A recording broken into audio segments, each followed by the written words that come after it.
Picture this. In a world overflowing with catchy tunes, some songs are fleeting pleasures, perfect for a quick jolt of energy, but you move on after one spin. Then there are those rare gems that hook you deeply, begging to be played on loop day after day, like a comforting soundtrack to your life. These aren't your average tracks. They're the everyday essentials that keep us humming along. And trust me, delving into this topic is about to reveal some surprises that might just change how you view 1970s music forever. But here's where it gets controversial. Are one-hit wonders underrated treasures or just lucky breaks that fade too soon?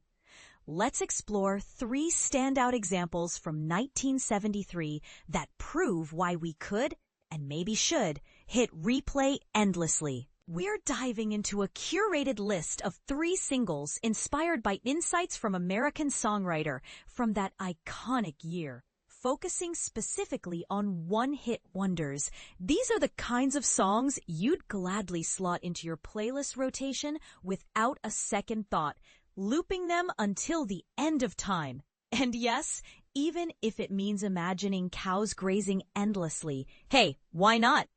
These particular tunes stand out as exceptional one-hit wonders from 1973. Each long before Motley Crue turned it into a rock staple that rocked stadiums worldwide, Brownsville Station nailed the cheeky, rule-breaking vibe of youth.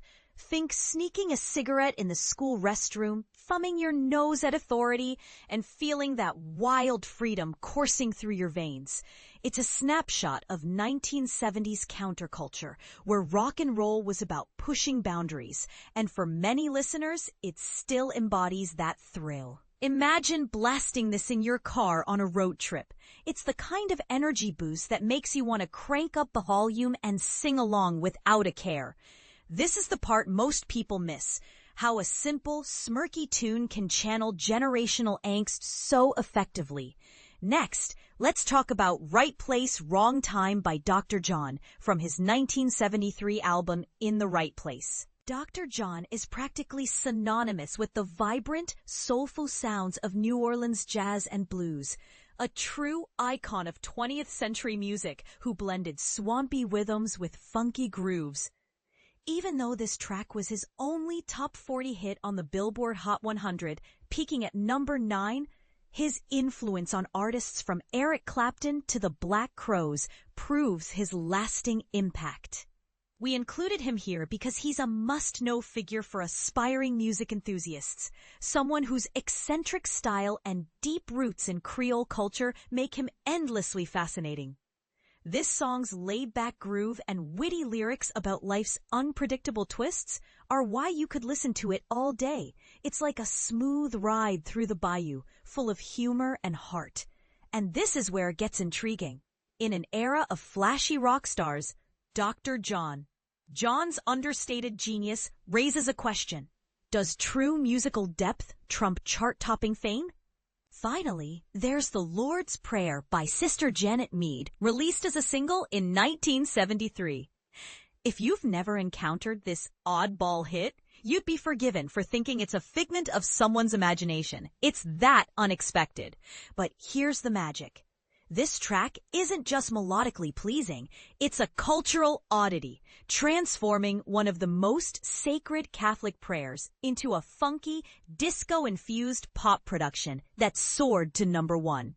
4 on the Billboard Hot 100, Sister Janet Mead, a nun with a flair for the unconventional, somehow bridged the gap between devotion and dance floors, creating an artifact that's equal parts spiritual and sensational. How did a religious figure turn scripture into a chartbuster? It's a mystery that feels like a modern miracle, blending faith with funk in a way that challenges our notions of what holy music can be. Listening to it repeatedly invites reflection. Perhaps it's a reminder that music knows no boundaries. This is the part most people miss. Could this be seen as a bold reimagining of tradition? Or does it border on sacrilege? It's controversial, especially in today's divided discussions on faith and pop culture. Photo by Kenneth Stevens, Fairfax Media via Getty Images. So what do you think? Do these one-hit wonders from 1973 deserve more recognition? Or are they just nostalgic relics? Is it okay to remix sacred elements for mainstream appeal, or does that cross a line? Share your thoughts in the comments.